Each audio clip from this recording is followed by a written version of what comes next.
Okay, good evening, everybody, and welcome to the Town of Monroe Zoning Board of Appeals meeting of March 23, 2021. I thank you all for attending tonight. This is the first time we are attending here in Town Hall since the beginning of the pandemic. We're trying out the facility process. Okay, with that being said, part of the welcome is to point out the emergency exits. We have the doorways we came in through out front, and behind you in the back of the galley are emergency exits behind the curtains there. So you can see the lights above the doorway. So that takes care of that information. And one more over here. Okay. So, four doorways out of this room to the outside. With that, I'll ask Noreen to do the roll call. Kevin Scully. Present. Peter Lewis. Present. Mike Murphy. Present. And Austin Side. Okay, we have a quorum for tonight. So with that, I'd like to call for a pledge of allegiance. I pledge allegiance to the flag of the United States.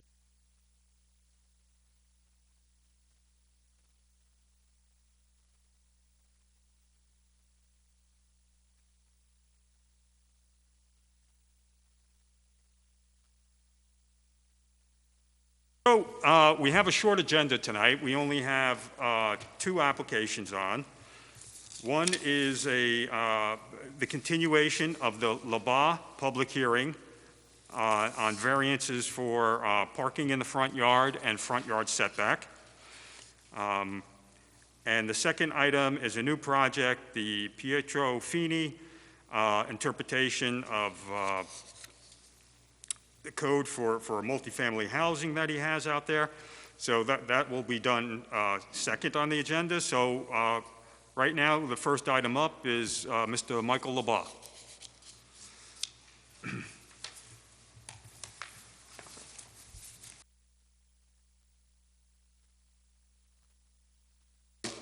Turn the switch on the mic up on top, up on here.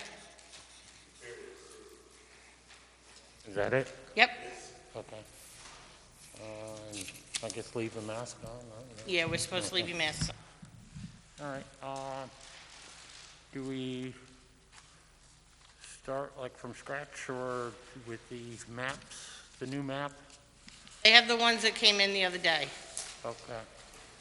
So this is the new map. Yep.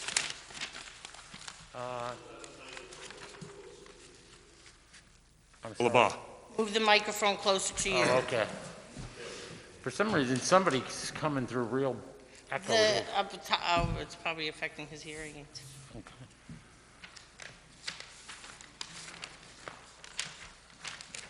Okay. So you can see on this, we did this as a site plan. You put the cars in the spots like we'd asked for. The other thing that we did that was kind of, I guess, key or big is we kept that to the 25%. So there was some adjustments there to keep it into the code with the 25% of the lot area. Is that an issue? The lot coverage. Lot coverage. Yes, right. It wasn't an issue, but it was made mention of that was part of what kind of brought some of this to play, I guess is the way to say it. So we just did that just to kind of thinking it would be a better thing to do. One of the variances we weren't considering lot coverage, were we? No, but we ask everybody to look at the full spectrum of bulk lot requirements once they're here, because sometimes there may be something that's overlooked, so we just want to make sure. And the checked areas would be represented as seeded topsoil and lawn area. And the sidewalk will basically come across an arch to the driveway. The measurements are on it as well. as, you know, what we're taking off and adding. Are you speaking? Okay. And the measurements are there. Also, the measurements are there on the front entryway area, the size of that. And I think that's pretty much it, but it seems to work and doesn't damper or hamper anything. And like I say, we are getting now one car on the side, and so we would need to be able to have one car in the front, which I guess is part of the variance. Part that says proposed driveway extension on the side, that's not there currently? No, Okay. And then how's that going to be fortified? Is that, because I remember it dropped off. yeah, that's no problem to do that. That actually works out real well. I think there was a, correct? Back, it was more towards the rear corner Yeah, of the the tree is house. more towards the rear, so it doesn't affect anything. the grade. Good. I don't see, you know, it all seems to work well. There's no obstructions, nothing that, I think one of the things we were asking Mr. Labat to, try to provide is 2 parking spaces on the side of the house there. And what happens is when you get into that configuration, then you have to, if you do them end to end, you have to elongate the driveway, and then you start encroaching on that tree in the backyard. It's like a 24 to 36 inch maple. exactly. So that becomes a problem. That ends up burying the roots of that tree. And if you were to do them side by side, it would be very tight, and you'd be, that's where the grading becomes a problem to the side property line. Because right now, where the parking space is, it appears to me visually that it's probably 3 to 4 feet above the original existing grade at that location. So if you widen that, you would have to do that fill, and it could spill out to the neighbor's property somewhat. So the map he's presenting tonight is an update from what we've seen before. It is signed and sealed by a licensed professional engineer. It seems to address all the situations that the building inspector had asked him to address, which was basically to remove the additional pavement that was put in the front yard that wasn't on the original site plan that he had approved, and also to come to this board for the front setback variance that was created by the covered porch in the front of the house at the doorway. And that was a fairly minor piece of construction that was, zoom in here, that was, 4 feet wide or long and 5 feet wide at the doorway. And the main structure was built just like exactly up to the front setback line. So once they put that doorway cover on, it projected 4 feet into the front yard. So that's what he was here to take care of. During our discussions, we had asked him if there was any way to accommodate both parking, because on a single-family lot, you have to have 2 parking spaces demonstrated, and whether that could be accommodated beyond the bounds of the front yard. And in this case, he can only provide for one of those spaces beyond the front yard. And unfortunately, as the original plot plan was approved, it did show 2 parking spaces with something that's a bit of a compromise and what the building inspector had asked him to do. So I think he's trying to accommodate us. He is providing that one additional parking space at the side of the house that is clearly outside of the front yard setback line. So this checkerboard parts, that's going to... That's removed. That'll be topsoil and seed. other side of the driveway, you've got like a small little strip of that. Is that significant? Because isn't that just the other side of the driveway? It kind of is the other side of the driveway. I did that just in case we were worried that per se, the percentage thing, the 25%, that little bit brought us into the 25% if if it's not, if it's not a problem, if we left it, that would be sweet by me too, but either way. Actually, on lot coverage, you're right there at the limit. What's that? On lot coverage, you're right at the limit. The maximum lot Exactly. coverage allowed is 25%, Right. and that's what's being provided. So your engineer did take a closer look at the impacts of the driveway. And that's Exactly. why he's trimming off so much Yep. additional. Okay. And we thank you for doing that. So the portion of parking that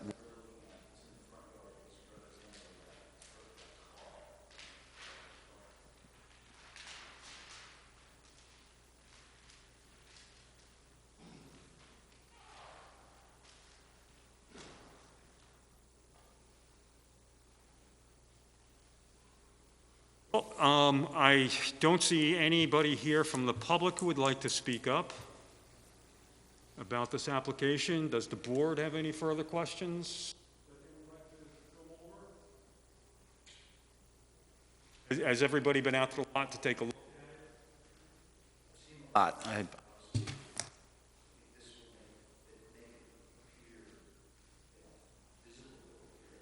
Much better, yeah, yeah. it's a nice walkway will be,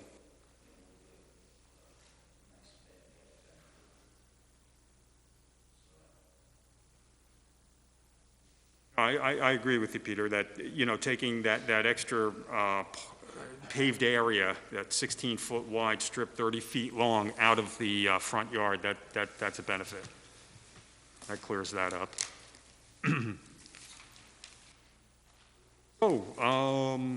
If there are no further questions from the board, from the public, from Mr. LeBas, I would entertain a motion to close the public hearing. I'll make a motion to close the public hearing on the LeBas application. I'll second the motion. All those in favor? Aye. Aye. Aye. Okay, Mr. LeBas, so the public hearing is closed, and the board, do we have a resolution? Or actually, we'll go over the impact, potential impacts? Yeah, what you Criteria. might want you to do is just discuss this Town Law 267B standards. I've got a list of them in front of me. I can help you through it. Obviously, it's a balancing test guided by the 5 factors. The first factor is whether there is an undesirable change to be produced in the character of the neighborhood or detriment to nearby properties.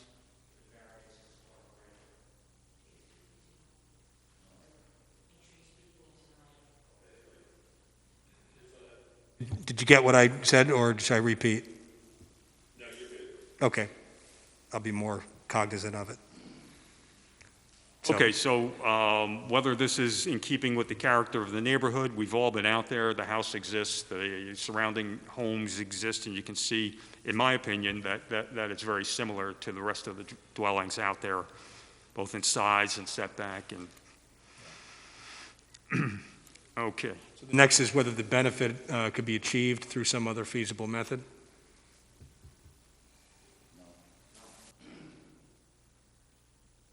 Next is whether the area variance is substantial.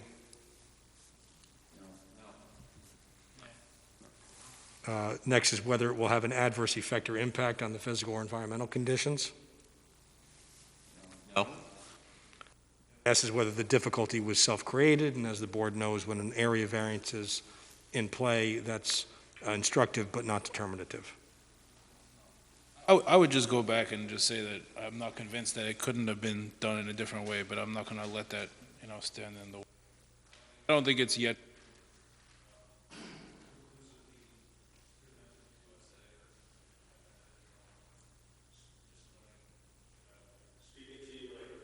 I was saying that it hasn't been shown, it hasn't been demonstrated yet that it couldn't have been done in a different way, because the drawing still doesn't have topography or show the tree. Well, I agree with you, Austin, in terms of the level of information that's provided on these plot plans that the town entertains for building permit purposes. And I think that, that's a discussion we need to have with the building department, maybe set a standard, because this is how we end up with a lot of these conditions is, There's just not a careful evaluation or engineering design of the properties because they're coming into us with plot plans that have no physical features on it other than the boundary of the property. And that's not at all helpful in designing a lot when you're dealing with cuts and fills. So that's something I think that we should talk to the building inspector about outside the bounds of this direct application.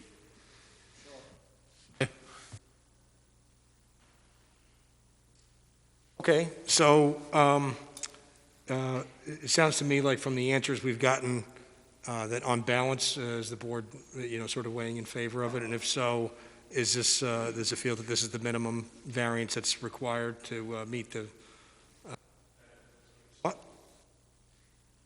Yes, I believe. Unless anybody else feels otherwise, then it sounds like you're ready to entertain a motion to approve the variances, and if there's any conditions, including, a wise condition would be, that the applicant shall comply substantially with the plan submitted, the site plan submitted, last revised as of, what's the last revision date of this? It says October 7, 2020, but I feel like this has been revised much more recently than that. Revised on the Where's They did that not date? I update don't, that. doesn't, This map does not reflect the most current issuance of this concept approval. so we can identify it by the date it was received. It was stamped as received Stamped at 15. on March 18, 2021, right? Yes. So that would be a condition that anybody moving to approve should put on it. Substantial site plan as filed on this application and stamped as received on March 18, 2021. And the approval would be to approve the two variances sought, which is for the parking in the front yard and for the front yard setback of 36.4 feet, whereas 40 feet are required.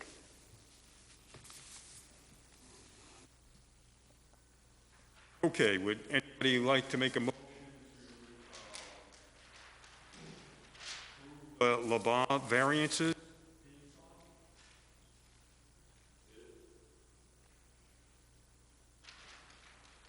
Or I'll make a motion to approve both of the variances, one for, No. Anybody on the board, Mr. Laban? No, that was, We appreciate I you. thought that was that was Austin. Austin, I thought it was Mr. Laban. I'm not saying anything. He's damn right. throwing my voice over these. like, wow, you're pretty I'm good, right? As it goes. I'm good. All right. Oh, we're all losing. First day in the new room, Voices are moving. I thought that was a new twist on Is that a things. first? Making a motion to approve the. Yeah, he was just breathing, and it looked like he was Would have been talking. rather sly. All right, so Austin, I don't have to say each of the, No, you could, Yeah, it's just- the two yeah, variances. for the two variances that the applicant is here for. Yeah, and conditioned on compliance with those Conditioned upon plans. the Yeah. revision of the dates on the survey. Yeah. Excuse me, on the site plan. I'll second that. all those in favor? Aye. Aye. Aye. And as the board knows, what I'm trying to do is implement a procedure with all my boards that vote live at a meeting, which is to then subsequently take a separate motion to authorize me to prepare a resolution memorializing that decision and then authorizing the chairman to sign that upon my presentment. I'll make a motion to authorize our legal counsel to draft the resolution outlining what we've approved in terms of the application and that it would get signed by the chairman. I'll second that motion. All those in favor? Aye. Aye. Aye. Thank you. Okay. Done, Mr. LeBar. Thank you. Almost done. Well, you have to finish the improvements on your lot and Done work. here. You're done here. You're back to the building inspector. You're done when he says you're done. I think this, Thank you for your patience. And this sound system will have to be, because there's so much echoing and Yeah. chambering. There's a hearing. Oh, got it. Alrighty, thank you. And we really appreciate you having the map prepared professionally. something like this could have sped up the application from the beginning, so that's helpful. I'll tell you what it does, it highlights the reason why the board leans towards having these, because look, The worst thing was just the engineer, the guy that worked for him, made a mistake. And the owner, Ross, took the reins and did this, knowing that the mistake was made. It was kind of sad because we had a rough copy and I showed him from the corner, the 20 feet back, and somehow, then, you know, and he didn't No. get a hold of me. He just did, he dealt everything, and his answer was, well, I cut out the middleman. And my answer was, well, the middleman is the guy who pays the bill. And, you know what I mean? So Yeah. had I seen it, it would have, you know, and when he did it 2 or 3 weeks before the meeting and never told me. So when a copy got to me, I was like, oh my God, you know, this is wrong. He's like, oh, it won't matter. It's okay. Just tell him. So, Call me next week, and hopefully I have a signed resolution, and then he can go back to Ben. okay. Okay? Yep. All right. Thank you. All right, thanks, Mr. Law. Have a good night.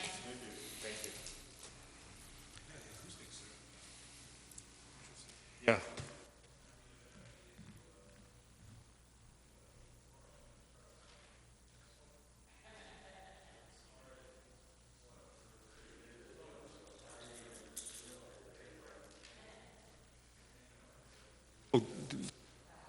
That other TV project the same,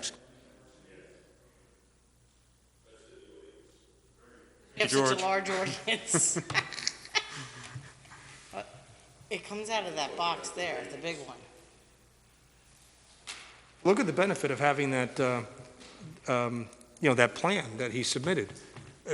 Lot coverage wasn't even an issue, and then the engineer picked it up only upon preparing the plan and sliced off the extra bit of the Square footage driveway of the to make it comply.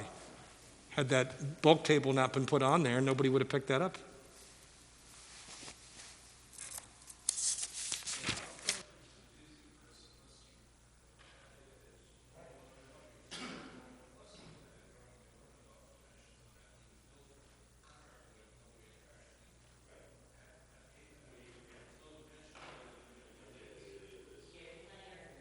That's okay. that was gibberish amongst That's the board okay. That members. was just me Okay. gibberish. Gibberish among the board. Okay. I still have to type gibberish, so. Okay, so that resolves the Labat application, and maybe at the end of the meeting, we'll have some discussions about, our interpretation of front yard parking requirements and the building departments and what.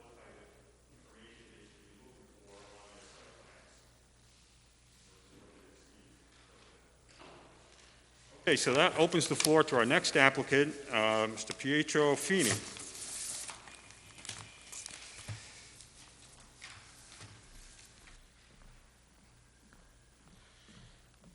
I don't have a PDF. Mr. Lewis, would you like this back? Well, as long as, if you have. Kevin has something- Kevin has another one here. All right, thank you. Give it back to him at the end of the meeting as if it was I will do filed. that. I won't run off. Good evening, my name is Jay Monroe. I'm an attorney with Bluestein, Shapiro, Frank and Barone in Goshen. I represent the applicant, Pietro Fini. Unfortunately, Mr. Fini is not well and is unable, well, I thought it was in his best interest not to make the journey today. Oh, So- thank you for bringing him in. Pardon? For not bringing him into the Yeah, town hall no, tonight, not he's- feeling well. I think he needs a transplant or something like that. But anyway, so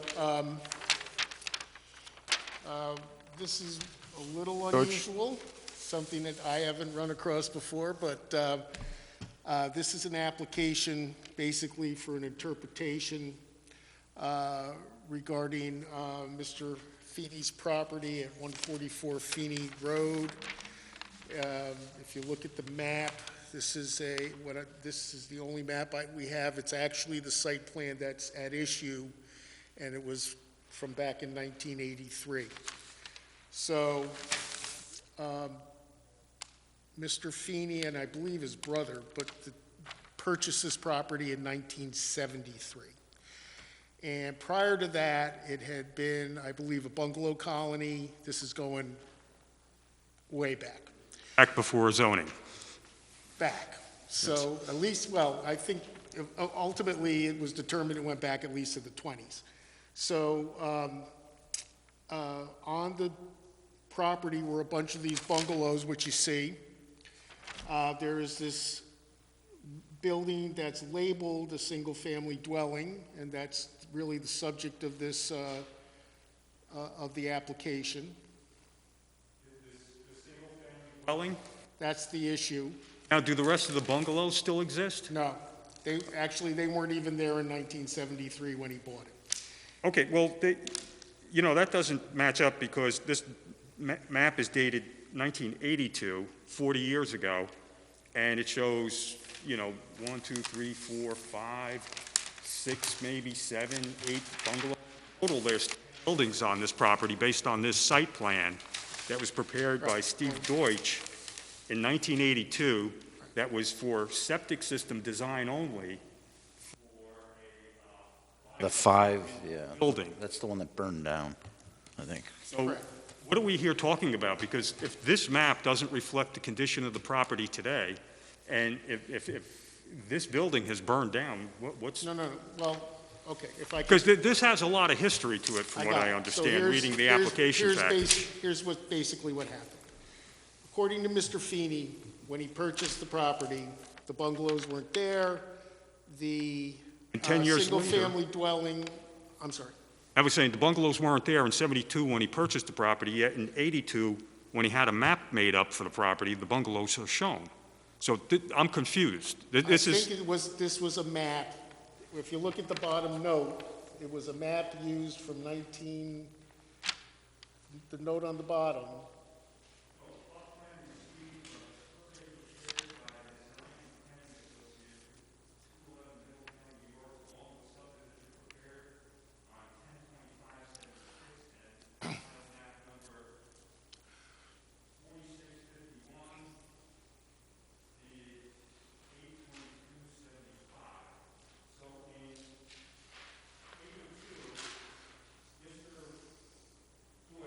At a site plan based on maps that were 10 years older, and we're here tonight, 40 years later, presenting an application No, maps that are outdated. well, let me, if I can just... Okay, I'll let you the go through it, history. but Okay. So we purchased it in 73. According to him, that house was a two-family in 73 when he purchased it. In 81, okay, and then to the left of the house is this larger building, which in 73 was a 5-unit apartment building. And prior to that, it had been a boarding house, I think, or whatever. But in 81, that building burned down. So Mr. Feeney goes to the building inspector. He wants to reconstruct the building as a 5-unit apartment building. Building inspector says, you've got to show me proof that it's a legal pre-existing non-conforming because you're in a single-family zone. He doesn't get the proof that he thinks is necessary, and he sends him to the ZBA for an interpretation. Attached to the application is a determination by the ZBA in 1982 where they took evidence from a Mr. Fava and from a prior owner, and based on what the evidence was that was presented at the time, the board concluded that, I think they used 1965 as a reference point, the board concluded that there wasn't enough evidence to show that it was a pre-existing legal nonconforming. So they denied the application. In 1983, the applicant goes back to the ZBA, and he asks them to rehear the application. I foiled that decision of the ZBA. It came in after I submitted my application. So you don't have it unless somebody provided it, but I have 8 copies here if you'd like to see it now. Or I think we would like to see that because, we do have the copy. It's clearly relevant. Denying Okay. the approval. Right. So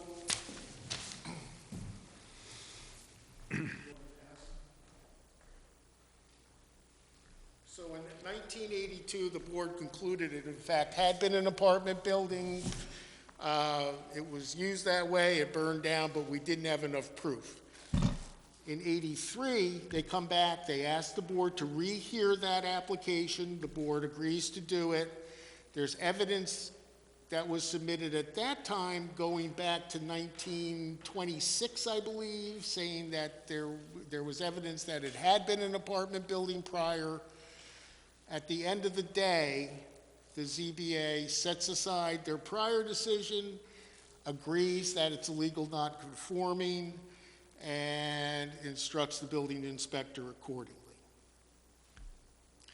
So at that point, I believe the building inspector, I'm guessing, must have sent Mr. Feeney back to the planning board to get approval to rebuild that structure. So this plan must have been prepared. If you notice, the only detail on the plan has to do with that 5-unit building. It's got septic design, it's got soil testing results, it's got everything else on there. It looks like basically the sole purpose of this map was to get this approved so that the building inspector could then issue a building permit to construct the house. The building's constructed, 83, 84, okay, so we're 48 years down the road. In 2019, again, I'm going to guess, because I'm not going to put words in Mr. Maldonado's mouth here, but I'm guessing in the course of doing routine inspections of properties, he probably picked out the Feeney property. He went there, and he noticed that the building was being used as a 2-family. The 5-unit was never rebuilt. No, that one's not an issue anymore. Yeah.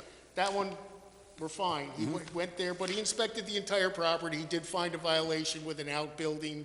We fixed that. He found a violation with the 5-family. We fixed that. The single family, he noticed, was a 2-family, and it's easy to notice because it's a large building. There's an entrance for one unit on the one side, the entrance for the other units on the other side. They park on each side. It's not hard to tell. He goes back, I'm sure he looks at this map and he sees that we're in violation. He issues a violation that we're in violation of this. So, listen, I have conversations with Mr. Feeney. I said, what was it when you purchased? He said it was a 2-family. I've never touched it. It was designed that way. It was built that way. It was that way when I got it in '73. Did you participate with Mr. Deutsch on this map? He said, no, I don't go to meetings. I don't really, he speaks with broken English. I'm sure he's a very accomplished builder, but I'm assuming he's one of these guys that just let his professionals take care of it. All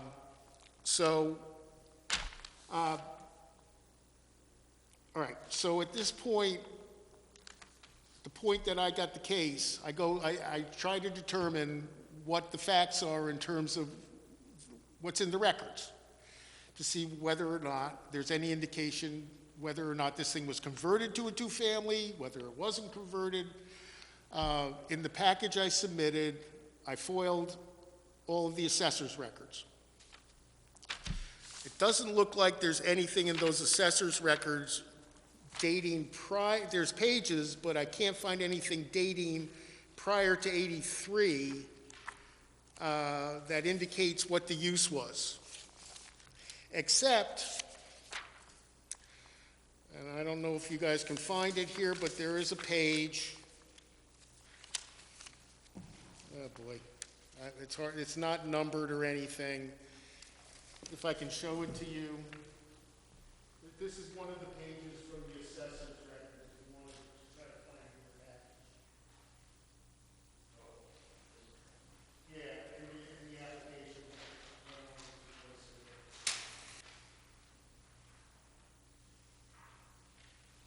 There's 2 pages that start at the top left that say commercial building section. You have to No, go back he's- by the he's- microphone. he's Yeah, away you got to go from back to your mic, Jay.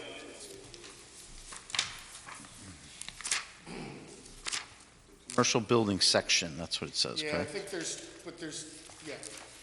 So if you look at this, this is from the assessor, if you look at this, there's two columns.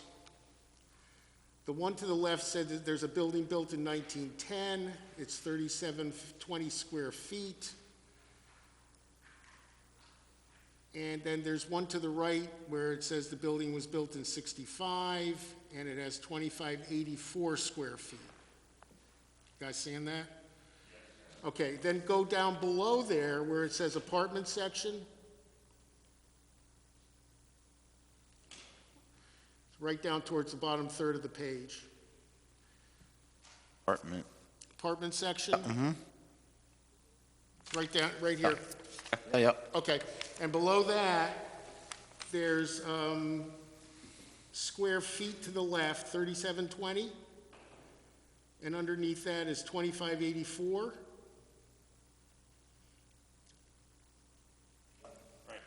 Okay, so the 3720, if you go across, says 5 apartments, and the 2584 says 3 apartments. So I don't know what the date of this thing is, but in everything that I've reviewed from the assessor, this is the only indication I have of occupancy for the one dwelling. It's the only thing I've got. so the 5 units, is that the one That's that the burned? bigger- That's the one that burned down? That's the one that burned down and was reconstructed. Oh, it's reconstructed? Oh, yeah, Oh, it's there? yes, yes.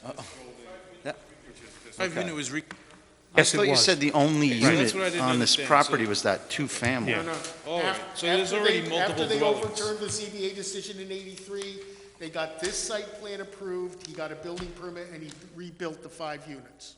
So there's 5 units on the site, and then there's a home. Correct. There may not be a two-family. And while you're reading the document, it's 3-family. Yeah. I'm reading the letter from Ben, it says that the use of already non-conforming. Got more than, Right. not allowed to have, Right, but I think they're going with pre-existing Well, if we non-conforming. didn't- right? If we didn't have a site plan, it would be a legal non-conforming, it would be a legal non-conforming 2-family. Didn't have a what? I'm just saying that you have a permit to rebuild a Site plan, 5-apartment building. That's 5 apartments. 5 is more than 3. It says here that you can't have more than 3. So I'm a little confused by that. No. This is what is on the premises. This isn't what's permitted. The assessor's records. No, I'm not looking at that. I'm looking at Ben's letter. When was the 5-apartment building reconstructed? In 83 or 4. Okay, Yeah, okay. that's not an issue, that's not an issue with Ben. But that Now, 5-unit, he issued violations. If you have copies of those, then those are cured. The only issue today is this one building. If you have violations for the 5-family, those are cured. We're only here because for this one other building, which we claim was a 2-family forever. right, but where is it saying it's property? This is zoned, what's zoned as this is zoned as a single-family property? Or a single, It's in the RR1 district, Right. which allows single-family. where the 5-unit building is included in that, That's a legal non-conforming because it was Right. built pursuant to the interpretation of the ZBA back in 83. Prior to that, I didn't hear that it was, Yeah.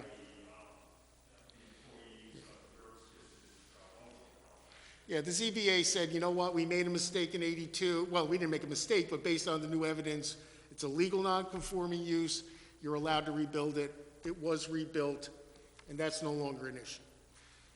Ben goes and he sees this other building. It says single-family on here. It's a 2-family. The question is, it's our position that the notation on here is a single family was an error, And it wasn't really relevant to anything being reviewed by the planning board when this application was submitted. The only purpose of the site plan was to approve this 5-family septic design. It came right after the ZBA decisions. It was designed for that purpose, and it was to allow the building inspector to issue the building permit. How this got noticed as a single family, we don't know. Mr. Feeney didn't participate in it. Mr. Deutsch did. I don't think I can find Mr. Deutsch.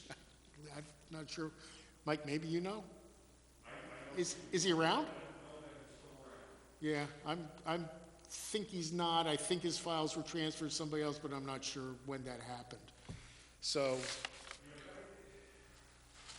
if I could summarize what I think you're saying, if this helps the board or not, it seems like the property for time immemorial back to the 70s, forgetting about the bungalows, if you just focus on these two structures, it sounds like we had one structure that was 5 units that was there forever, and we have this other building that is at issue here, which is a house. We'll just call it a house. The 5-unit structure burned down in the early 80s. There was at least 2 applications before the zoning board to get the approval to rebuild that 5-unit building. Ultimately, that was granted in, 1984, you said, thereabouts? 1983. And at that time, it was reconstructed, and so now you have a 5-unit building and this other structure that's the house. And from that point forward, it's, that's what it is. It's legal, it's non-conforming, because the zoning, I don't remember when the zoning would have been put into place, but in any event, it was, fast forward in that same physical capacity up until today. And the issue now has nothing to do with the 5-unit building. It has purely to do with the house. And what you're saying is that at some point in 1982, when this map was done, it was a site plan done as part of the application to the zoning board or after approval before the planning board to get approval of the septic for the newly reconstructed or newly to be reconstructed 5-unit building. And somebody noted on there for the house, they wrote on there single-family dwelling, but you're saying that was an error because it was never a single-family dwelling. It was always a 2-family dwelling. And that it's always been used since then, even at this time and since then, as a 2-family, but nobody really picked this up, that it said single-family because it had nothing to do with what was being approved back then in the early 80s because we were focused on the 5-family building and the septic. And so nobody really cared until Ben went recently and said, hey, wait a second, it's clearly being used as a 2-family, but this old map from 1982 says on it existing 1-family. And so you're saying you're before the board asking for, basically a finding that this is illegal, that it was always a 2-family, and that just because it says single-family on this 1982 map, that's not what's controlling. And that you're pointing to, among other things, this assessor's record that says, as of whatever date this assessment was done, which, and it was done, it must have been done sometime, this particular thing is probably sometime after 1984. It's saying at that time that there was 3 families in that, what we're now saying is a 2-family, but at least at some point, the building department or the assessor's department. Mr. Feeney says, to his knowledge, it never was a 3. It was never 3. It was a 2, but it was It was never always a 2, never a 3, So- but this is some proof that it was certainly more than 1, is what you're saying. And he was taxed on it. No, listen, I wanted to find the facts. I wanted to find anything I could. So basically, I foiled the assessor's record, and I foiled Ben's file too. I filed the building file. I didn't get anything from Ben indicating that he has anything in his file prior to this. So there was no building plan. I foiled, I got nothing. I'm representing that to the board. So I was hoping I would at least get, maybe there was some records going back to the 50s, 60s, 40s, something showing what, but there was nothing, no plans, no nothing. The first thing in his file was this. So, you know, now what do I have? I have Mr. Feeney's telling me what he bought it at is 73. So it doesn't appear there's any documentary that's going to give some guidance here as to when this may have been built as a single family, two family, three. I just have Mr. Feeney telling me, I thought he was sincere, saying, listen, I bought it as a two family, I never did any work on it, and that's how it was. So the only other thing, I would point out that the original date on this map, the site plan is January 1682, which predates the first ZBA decision. So I'm going to guess that this was submitted as part of that application. Well, I think I foiled the planning board files and the ZBA files too. I think I foiled those also and I didn't get anything. But I believe this map, my guess is this map must have gone in when the first ZBA matter was had, where they ruled against Mr. Feeney, and then subsequently it was revised as time went on here. So there were revisions. Might help clarify this, and I'm certainly interested in seeing it, are the prior maps that Mr. Deutsch based his 1982 map on. Because those maps, if prepared properly, would say what was the purpose of that first building. I have looked at them. I looked at both of them, and I'll get you copies of them, but one of them had it just was a box, no designation as to what it was. And the other one I can't read. It either says, it doesn't say single-family dwelling, I think it says existing home or house or something. But I'm going to submit, I'll get you what you may need from me. When did Mr. Feeney buy, like, he must have bought this whole piece of property at some point? Yeah, When was that? 73. 73. And then he constructed these homes on these other lots in the front? He subdivided those off. Yeah. There were three in one subdivision, and then there was one on the corner. And those are right on Rye Hill Road? I believe so, yes. As you go up Rye Hill and make a right? Actually, yeah, the two maps referenced in this note here are those subdivision maps. Right. So when did he build those homes? In the late 70s.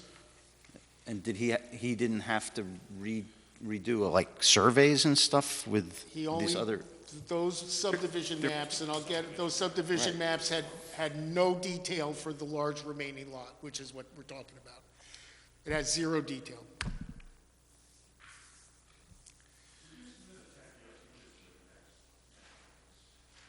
Feeney, like, when you go up Rye Hill, you see a road, says Feeney Drive or something. Is I that, think it's just a private road that goes up into. but that's there. on this map? Yeah. That's the driveway that's on that map. yeah? I think it goes from Rye, is it Rye Hill? I don't know. Yeah, it's Rye Hill. It goes up into the property. I don't think you can see anything from the road. I don't think any of it. Yeah, you can see a house from the road down that road, but I don't know. Yeah, I don't think there's much on his property that's really visible. So, just so I'm clear, how did this become an issue? Was it that Ben had done an inspection on the land, on that? Correct. I think he Okay. did a routine inspection. He was Yeah. probably, he's been picking out properties, just doing a routine inspection. Right. Went in, found some violations. We cured those, except that this came up as an issue. And quite frankly, I did ask the question, if this said two-family, would we be here? And he said no. So,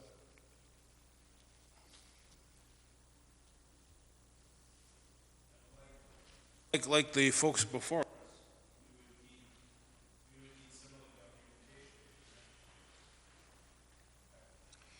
so. I agree. I would think that we would need similar documentation to following in the footsteps of the precedent set by the board that came before us.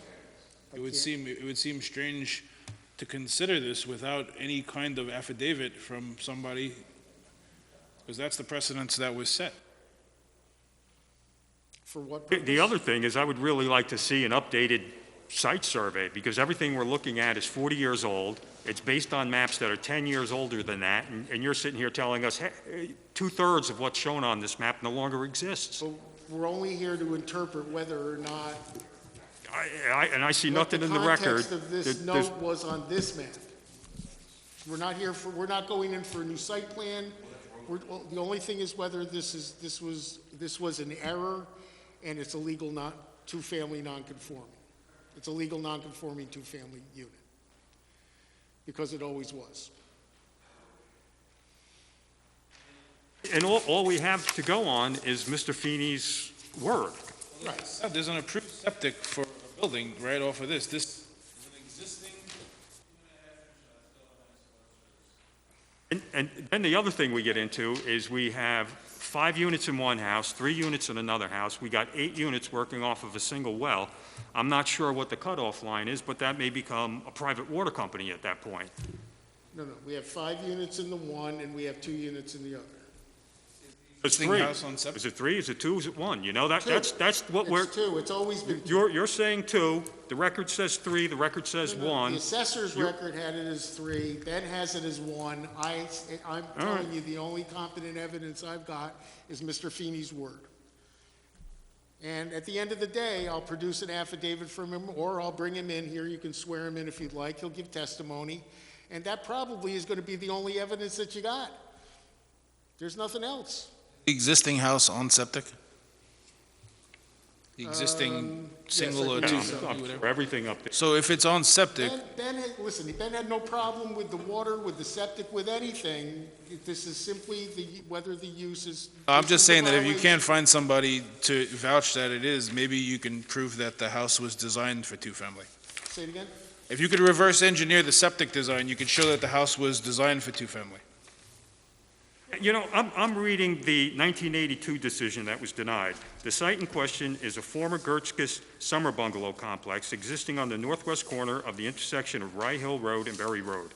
That facility former consisted of approximately 6 summertime bungalows, a single-family dwelling, and a larger boarding house located on one lot now owned by the applicants. So by their very testimony in 1982, the applicant is saying it's No. a one. The applicant didn't testify. It's in the very first paragraph. He did not testify at this hearing. Mr. Fava testified and the Gertzkis testified, but Mr. Feeney did not go to the hearing. He did not testify. And that's why I pointed out that the date of this map predates Something must have been submitted for them to write that statement. this map. That's why I pointed out that the map predates the meeting. My guess is that the map was submitted, they read it off of the map, and that's where it went in, because it didn't come from Mr. Feeney. That's what happens when you don't go to the meeting. Pardon? I said, I guess that's what happens when you don't go to the meeting. Well, he just doesn't do it.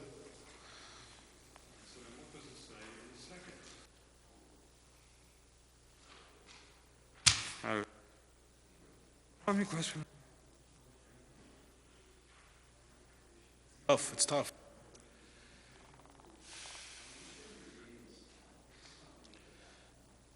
Well, yeah, but I mean, it's here, you know, let's take a look at it, because our point is, you know, we're going to have to open this thing up for a public hearing at some time. Do we have enough information to do that? Because I'm not going into a public hearing again without enough information. Yeah, I mean, I'm not an engineer or an architect, so when I get these things, I go through it like for days, reread it and reread it. I'm not taking this today. Okay? Well, what we're trying to do is sort through the information he has presented and see if there's anything further we need to see. But, you know, so far, there's nothing in here showing us exactly what's going on the property. I mean, there's not a current map of the property. There's a map from 40 years ago that was based on something that was even older than that, and none of that is correct. So what's the point of that map other than a septic system design? And to add confusion to the story, because then it says it's a single-family dwelling. Then we have 2 applications to the ZBA in Monroe back in the 1980s, you know, again, 40 years ago, talking about this in one sense as a single-family dwelling. And then I'm just looking at what Mr. Monroe handed us tonight to see whether or not there's anything in here that clarifies that issue. Because, you know, if we send Mr. Monroe away tonight, we got to send him away and say, you know, bring us this, that, and the other thing. Let's review. But the application asking for variance basically because of pre-existing non-conforming, and it's a two-family house or unit, and you're asking for a variance to allow that in an RR1 district, correct? That's I'm what, asking for an interpretation to determine that this map note was an error, and that based on that, the building's a legal two-family non-conforming, and that that note should be corrected. right, okay. In the alternative, I asked for a use variance. I really hope I don't have to go there. No, and what would have made our job a lot easier is if in 1983, when they approved this formerly denied application, that they did it with a documented map that was current to that time. You know, so here we're not even being given a map. You haven't presented us with a map of the existing I property. foiled for all the CBA planning board records. There were no minutes. There was no nothing. But I'm saying today, you know, you're coming to us today asking us to straighten out this matter that's 40 years old based on somebody's say-so and maps that you attest to Well, are not even It's not just accurate. somebody say so, it's the owner say so. And I'll get you sworn testimony. There's nothing else to contradict it. There's no documentary evidence. What about there's no testimony nothing. from the Gertzkes when they sold that property? Was that a two-family house? Well, I don't think, the Gertzkes aren't around. I can't produce them. We don't know what the Gertzkes said at the meeting. At the Bob ZBA. Gertzkes is still We have no around. clue what they said at the meeting. No? There's no transcript. If there was a transcript, we would be able to tell. But I foiled and I didn't get anything. I'll produce an affidavit. Listen, I'll see if Mr. Feeney can come in. If he can't, then I'll produce an affidavit and I'll give you sworn testimony from him as to what those facts were that I think are the relevant facts. If you want to tell me what you think is relevant, I'll certainly include it. But I'm certain you want to know what the property looked like and was used for when he bought it. Maybe if there's an old, title policy from back then, or old closing file, or maybe he's got tax Yeah, records, well, or rent receipts, To be or honest things with like you, I was that. hoping I was going to get a violation surge from the building inspector saying that it was. What about an old electric bill? Pardon? Show that there were 2 meters. How many meters are on the, There are 2 meters now. He wasn't sure if and when it was ever converted. that doesn't help. Well, there's 2 meters, maybe you go back to Well, I called Orange and to Rockland. O&R. I checked on that. I called Orange and Rockland. They have no they don't go back that far. Their records go back 5 years or something like that. I did call Orange. I thought of that too. But we don't have any, they wouldn't have those records. A I did make the tax, call. tax record. It's from the assessor. Showing, The tax Five. bills wouldn't show the use. The tax bills wouldn't show the use. okay. I was hoping the assessor's records would show that. one assessor's record that you did have shows it as a 3-family. Arguably, Listen, that's what you you're, know, yeah, but those, you look for them for some sort of guidance. They're not the Bible. Sometimes the assessor sometimes guesses as much as anybody else, not to be, they do their job, but they're busy, and I didn't put any more faith into that except that there was some indication it was more than a 1-family. And Mr. Feeney's been a builder in Correct, forever, yes. not main record. Well, I don't know where he keeps his records and everything. He's a builder, so he must, What kind of records? the kind of things we're talking about with, like it was a plans, site plans. this was a subdivision. Current He never- surveys. This is it. He's never done anything on the property since '83. or a rent roll, maybe. Pardon? Yeah. Maybe a rent roll, like if he was renting it out to 2 families. Yeah. I could ask if he keeps copies of his leases, but Right. I'm not sure what else I would normally expect him to have, especially since '83. And reading through, having sat here tonight, listening to your explanation and reading through these 2 prior zoning decisions, neither of them have to do with the building we're talking about tonight. That's my point. It's all background information about a separate building. That's exactly So my now we're point. sitting here trying to determine whether this is a single-family dwelling, a two-family dwelling as purported by the owner, or a three-family dwelling as purported in the tax rolls. So it's, the record is really unclear, and we have to try to figure out what's the best proof or evidence to substantiate any one of. Okay, so if the question is what existed in 73 when he purchased it, if the only evidence you have is his sworn testimony that it was a two-family, and I've scoured, listen, I'm not trying to hold back on anybody. I mean, I literally went through every channel I could think of. I foiled the ZBA records, I foiled the planning board, I filed the building inspector's file. I filed for the ZBA decisions. I called Orange and Rockland. I asked Mr. Feeney, what do you have? I'm trying to come up, listen, if it came back and it said it was a one-family, it was a one-family, we lose. But there's nothing there. Well, that And gets I back. believe and listen, I had the conversation with him. I believe I had no reason to disbelieve that he was making this up. That gets back to the question that, how were the,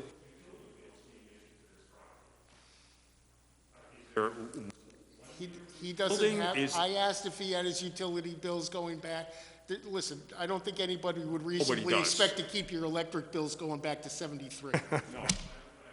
Okay, that's really the problem. But you know what? I called Orange and Rockland. I said, is there any way at all for me to find out anything? No, we dump.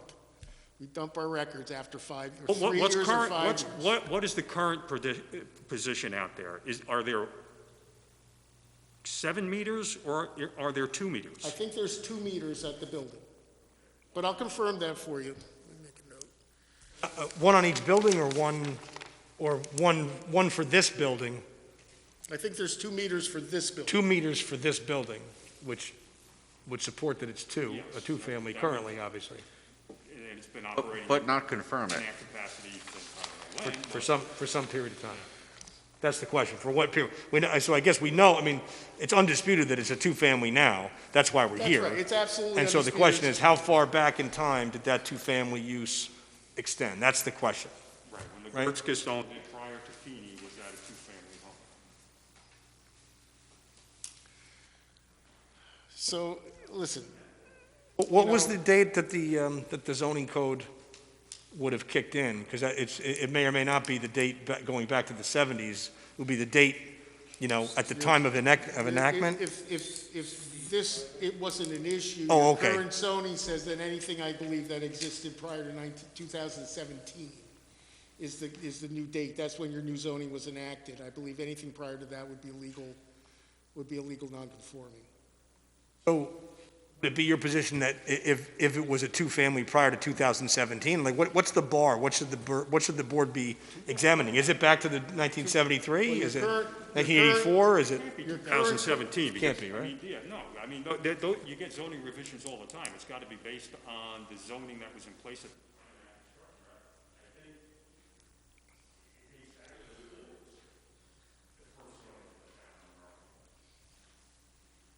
That's the age of these buildings that we're talking about.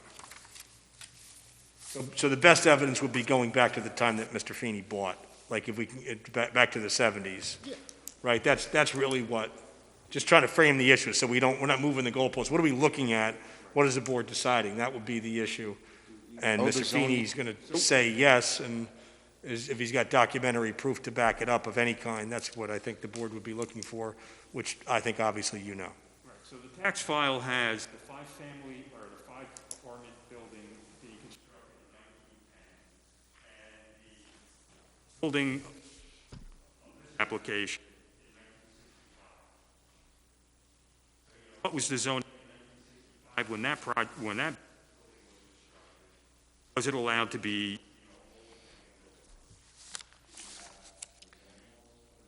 Oh yeah, we That would seem to be. look at what the zone.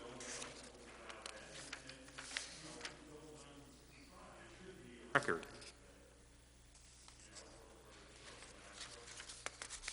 I mean, I think by definition, you'd think it would have to be because, there was already a 5-family dwelling on the property since what'd you say, 1910? 1910, yeah. And then it was built in 65, you It's think? 65 here, yeah. So, I mean, they couldn't have built it, right? I mean, presumably, I guess you could have. You'd be but- surprised at how I guess you simple could have, the but- building records were back in the Yeah. 1960s. But, I mean, at that point in time, he should have gotten a building permit. There should have been at least a simple house plan on file, calling out. Nothing. In your contention, your guy didn't buy it.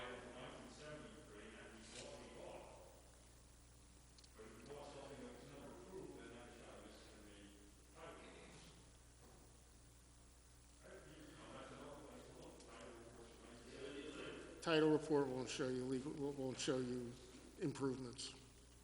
There are no title reports from the 1972 Not to show purchase? you any improvements on the property. Well, all right, I mean, I guess, look, this isn't the public hearing. I think we framed the issues. I think the board knows what it's, what is before it to decide. The question is there anything in particular beyond that which the discussion so far has led us, in terms of what you might want from the applicant in order to set the public hearing? Ask a quick question. Are any of these finance records for the single or two-family house? They all seem to be for the five-family. I gave you everything that came from the assessor's office. Yeah, but are any of the records, they all seem to be for the same building. They all seem to be for the five, not for the two. Or the one. I gave you everything that they gave So you. there's no tax, No. there's no finance records for No, that, assessor's records. yeah, there's nothing. I'm also not seeing a deed in this file. Is there a deed submitted with this application? Application came in stating that If you need a deed, I'll get you a deed. I mean, if you go on the current, if you were to go to the assessor's office and request records for the property, right, do they even know that there's another house on the lot? Yeah, it's indicated in here. It should be indicated on that previous filed map, which I would like to see. This drawing came with it. That's just a floor plan of a That's building. from the assessor. Yeah, that's But neither that's- here nor that's- there. I'd like, That's of that house. the assessor is not granting building permits. No, I think he was just addressing what Austin was I'm just asking. saying, like, is there one Right. of these, like, these for that house? No. If it's in the package, then there is, but I gave you everything that they gave me. These are kind of helpful, right? They tell you a lot more information about the house than the floor plan. They don't.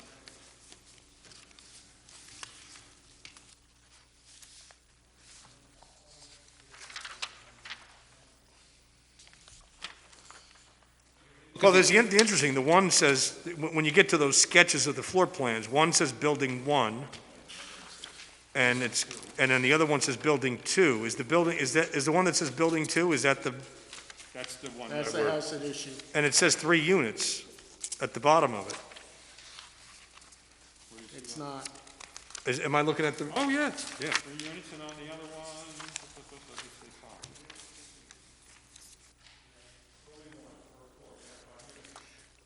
or 1,900.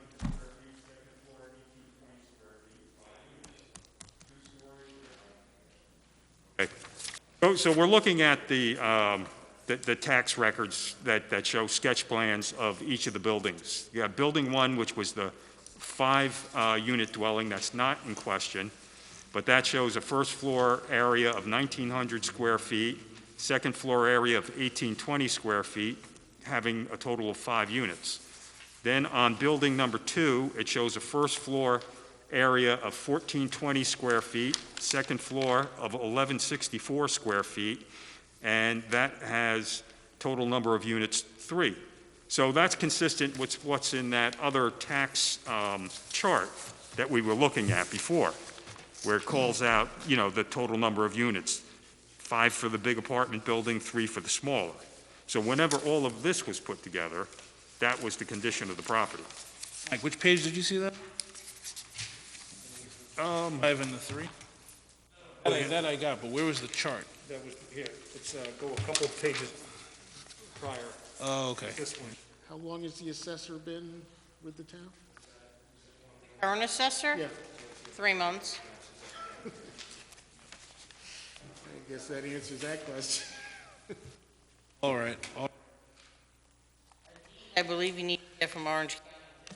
Okay, and that makes sense. So it's building 1 and building 2. Yeah, so that's all I was asking before. Is there anything here? But that muddies the water a little bit more. Because now it's 3. We have this record, but we don't know what year this record was created. There's no date on this. I mean, technically, you should be here asking for a legal 3 family. That's all we have. We're not.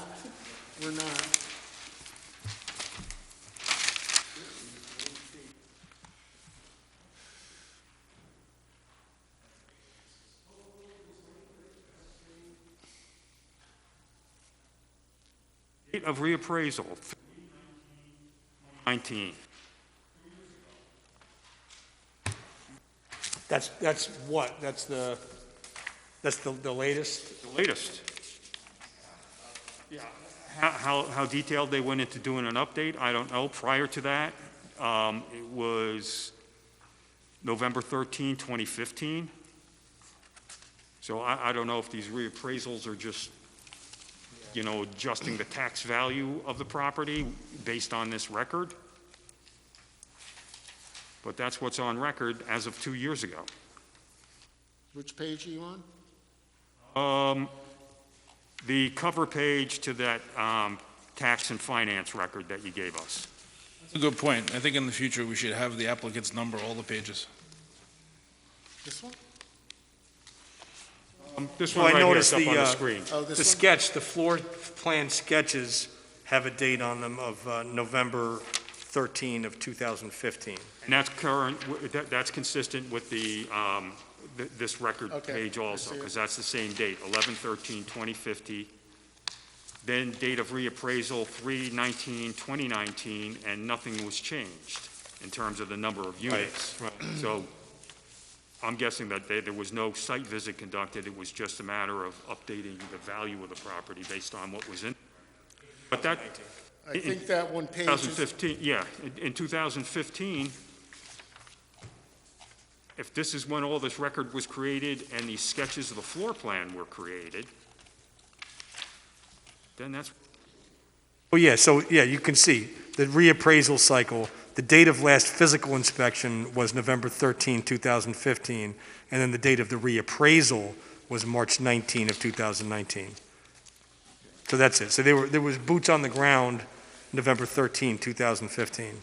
now is that just for the big building? for both. Actually, yeah, because they did the sketch I plan. only see that date on the one for the big building. RS Is it on two different sheets? 11/13/15 On the sketch plan. On of the sketch floor. plan. Yeah, the floor plans. on the floor plan.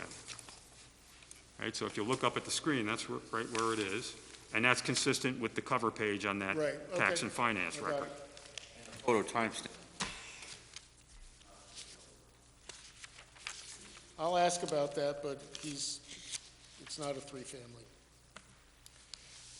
Thing's a real mystery. Not sure how many apartments are in there. You're asking for two-family. You're not looking to get three-family, is that? No. Right, right, so.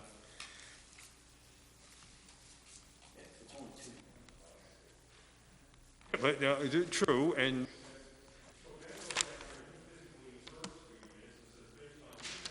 2 units. Right, yeah, Only Ben, observed Ben two. went out and saw two. two, correct. And that's what only we're 2 saying. years after, or a few years after the, well, 5 years after this physical inspection by the assessor on behalf of the assessor. Right, and then that record was updated 2 years ago without a site visit.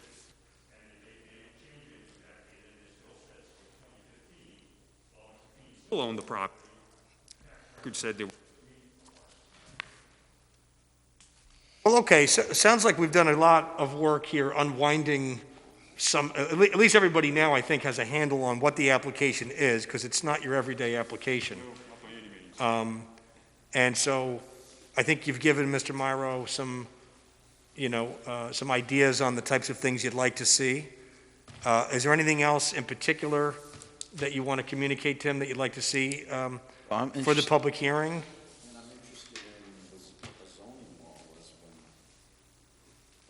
That property zone, Structures were constructed. Well, they were existing when Mr. Feeney bought the, There's a discussion on that.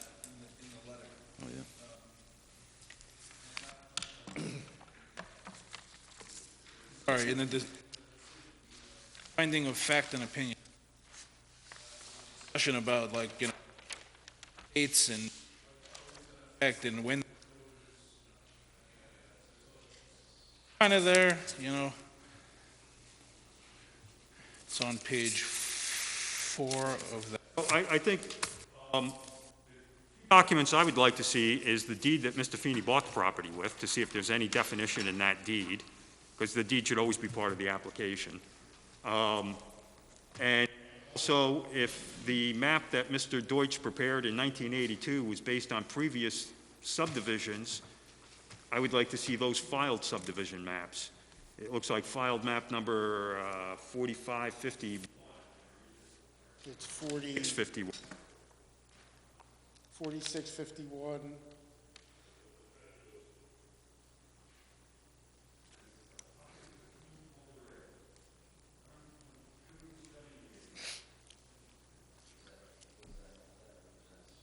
That's the file. Just knowing. And oftentimes also, we should take a look at, we have this small copy of the tax map, but if you look at the tax maps, they often record the latest subdivision numbers on the map, so you can see what map it refers to. This was clearly, this property was the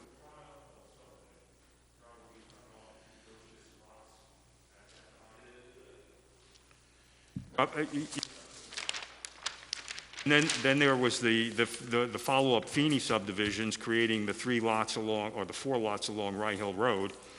So I don't know what's shown on those maps or what those map numbers are. And at some point in time, those lots were cut off of this larger parcel. So that may give us a better record also of what was out here at that point in time. 4651, I believe, produced the corner lot, and there was a map before that produced the other 3. But I don't think there was a subdivision map for the entire thing. I don't think it was created. Well, there has to be. In order to subdivide the 3 out, you got to show, here's the whole piece. This parcel probably goes back to the 20s. Or the people who bought it, the Gertzkises bought it in 26.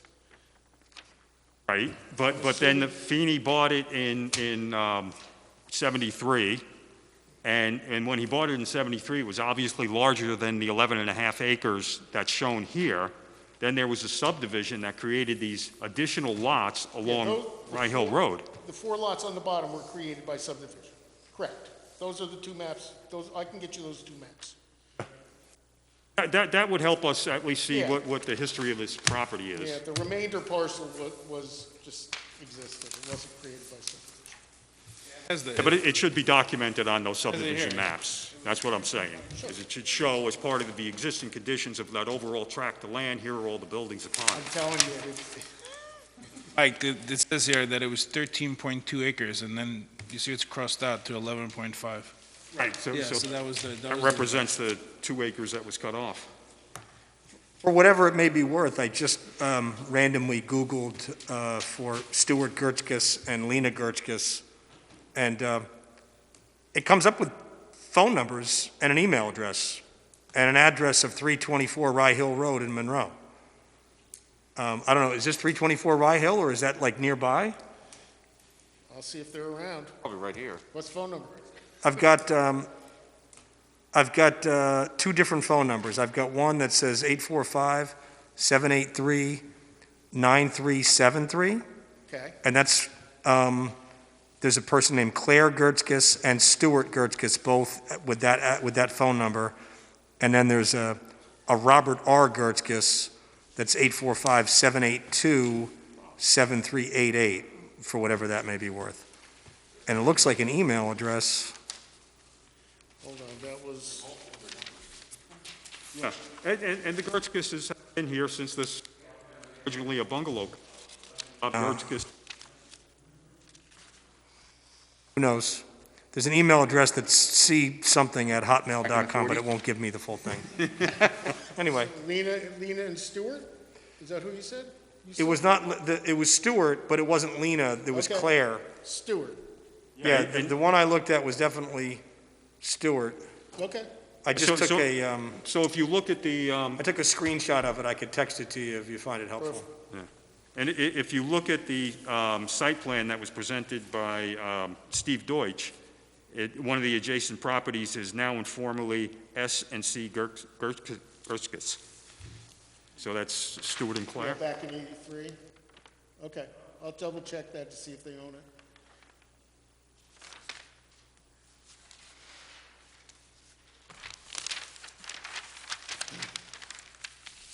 Mr. Lewis? Okay?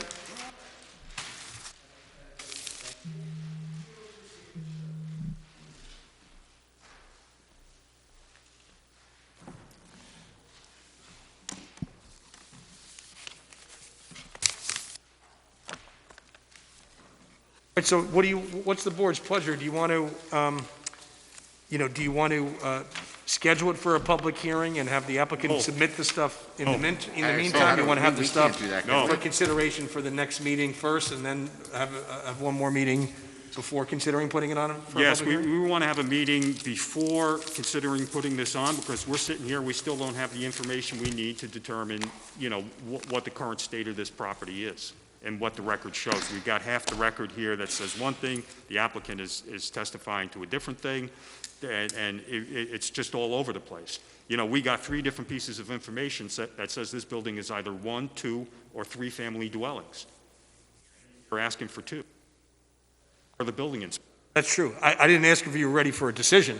No, I'm not even ready to have a meeting on it, because until we have that I know the answer to information- that. Yeah, until we have that information and we're ready to go to, then we'll be ready to go to a public hearing on it. I mean, that's my feeling. I don't know what the rest of the board feels like. I absolutely agree. We're good with that. Okay, so submission date for the April meeting is April 6th by noon. And the meeting will be April 27th. Hard copies and PDF, please. April 6th, noon. April 27th? Hard copies and PDF. Okay. Well, that was clear as mud.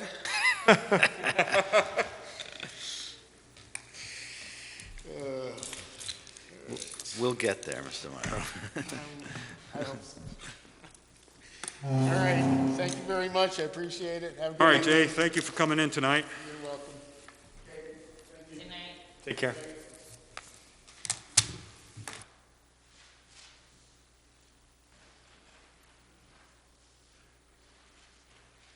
All right.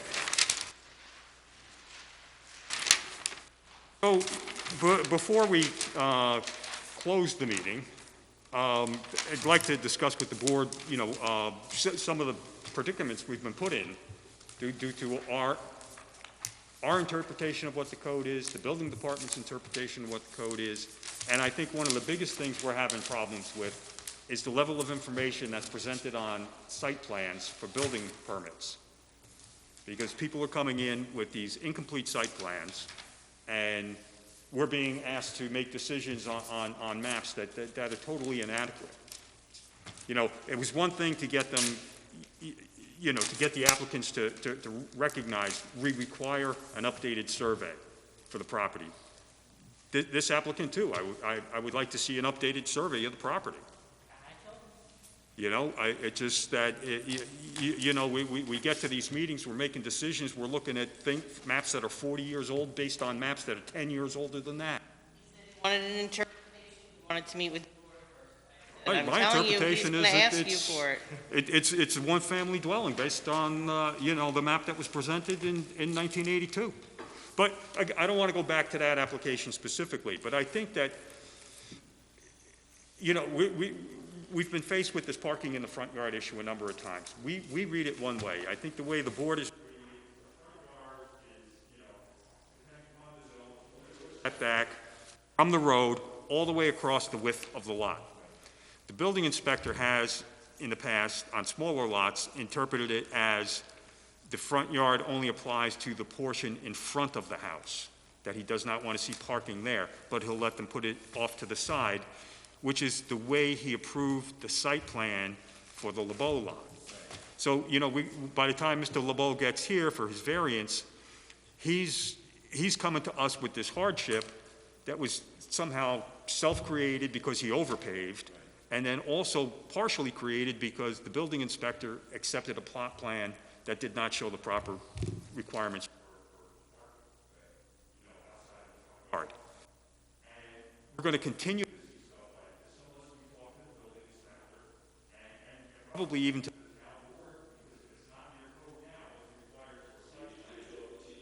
okay, if it's not in the town, what is required for a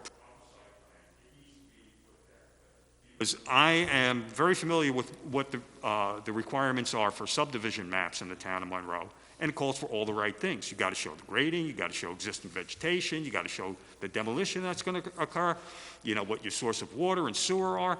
All of these things should be on a site plan. And everybody says, oh, well, it makes, applying for a building permit so expensive because now you got to survey your lot. Well, in the grand scheme of things, it's the smallest part of your cost. And it's the most important to us and for the proper development of the town. Because if you don't do it the right way, then you get into these situations. And I understand Austin's frustration with looking at this map. And, well, we're talking about a tree that's not on the map. We're talking about grades that aren't shown on the map. And how do you justify the decisions we have to make if that information isn't provided? And by the time they get to this board, it's too late to correct all that. So none of that is standard? Or it's not? Well, those requirements are standard on subdivision maps. They should be standard on site plan approvals also. The building inspectors are looking at the building, they're not looking at the lots hard enough, and I think they need to. Until somebody raises the standard of those site plan maps that get submitted with a plot plan for a building permit, we're going to continue to see these problems. And if it takes talking to the town board to get them to look at redefining what's in there, I guess the first thing is to look at the building department and say, okay, what's required on your plot plan? Show me what the requirements are to submit for a plot plan for the town of Monroe. And if that's inadequate, and I believe it is, I believe all that you have to show is like property lines, setback lines, and the proposed house location. It should be shown, especially with lots. You were seeing a lot of builders come in building on small lots that are left. And those are the most difficult lots to do, and do them in such a way where your grading isn't.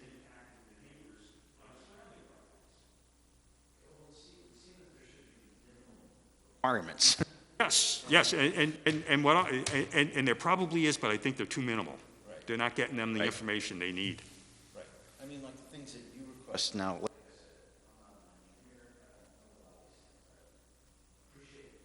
An architect. Best thing. Maps and surveys. I'm not sure.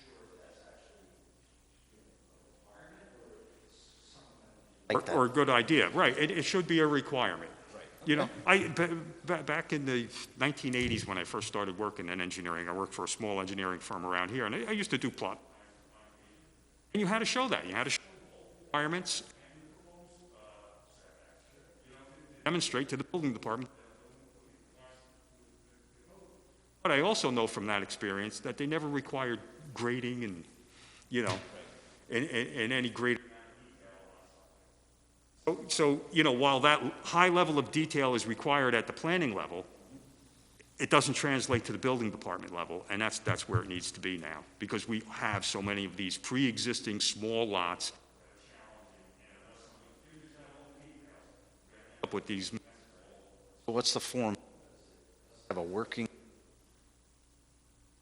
And have to get approval from the town board to change what your application Right. the zoning is. No. We want to take it a step further than that. We want to start by finding out from the building department, show me what's required on your plot plans. You give me the code you have to work from now.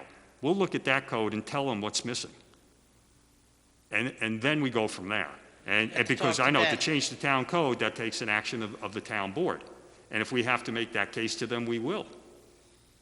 Then you have to start with Ben.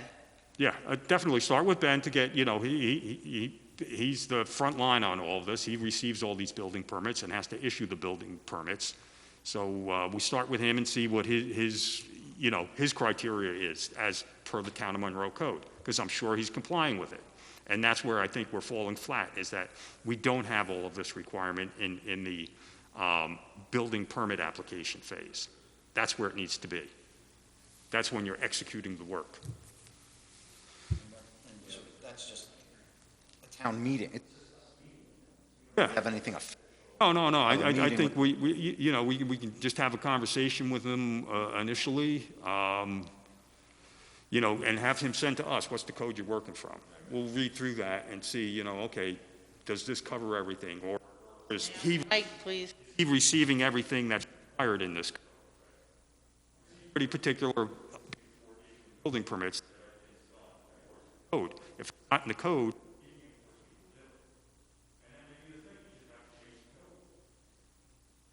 I think we'd get rid of a lot of the problems that we see before us.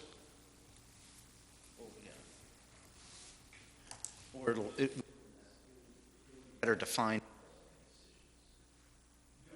And it would avoid a lot of these types of problems, because if they have a detailed site plan that they have to stay with, then they have to do it. I mean, because when I talked to Ben about the grading on the LaBar lot, he says they didn't do any grading. I said, no, of course they did. I said, look at the property out there. He said, oh, they just took the fill from, or the excavation from the basement area and built it up around the side of the house. I said, well, that constitutes grading. He says, no, you have to move more dirt than that to get a grading permit. But no, any dirt matters. Yeah, and Because, like, what about a circular driveway? you're not allowed to have two driveway cuts onto a single property. Well, we approved the one on Seven Springs Road. That was pre-existing. We didn't approve it. Okay. We allowed a Can't have two. pre-existing. What if you have one cut and you come in and have a circular driveway and you're parking in your front yard? Oh, yeah. So, but is that? Well, what they have to provide, per the code, is 2 parking spaces not in the front yard. How most of these lots in the town of Monroe meet that is they have 2 garages. And they say, I can park my car in the garage. And as we all know, 5 years later, after everybody starts accumulating stuff, the cars never end up in the garage anymore, and they're all parked in the front yard. So that's how people have come to accept that. But you drive down some of these roads in these new developments, and that's all you see along the landscape is just car after car after car, which isn't the effect that they're looking for with the, with the code.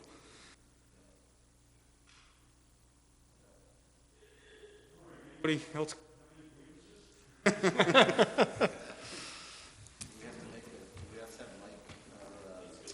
to have a resolution? No. We'll begin with conversations. On that. All right.